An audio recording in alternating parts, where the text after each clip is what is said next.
ஓட்ஸ்ல விதவிதமா அவல்கள் கிடைச்சாலும் அதே ஓட்ஸை மாவாகவும் பயன்படுத்துறாங்க.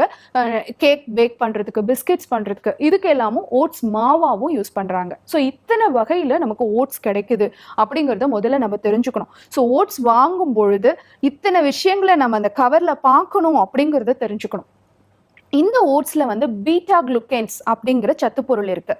இதனால நம்ம நிறைய காய்கறி கீரைகள் எடுத்து சேர்த்து நம்ம ஒரு ஓட்ஸ் எடுக்கிறோம் அப்படிங்கும் பொழுது கண்டிப்பா இருதய ரத்த நாளங்கள்ல அடைப்பு ஏற்படாம தடுக்கக்கூடியதாக சொல்லப்படுது இந்த பீட்டா குளுக்கன்ஸ்ங்கிற சத்துப்பொருள்.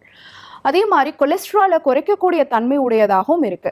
லோ கிளைசமிக் இண்டெக்ஸா நம்ம காய்கறி சேர்த்து சாப்பிடும் பொழுது இந்த ஓட்ஸை மாத்தி சாப்பிட்டோம் அப்படின்னு சொன்னா உடல் எடை குறைக்கிறதுக்கும் சப்போர்ட்டிவாக இருக்கிறதா சொல்லப்படுது.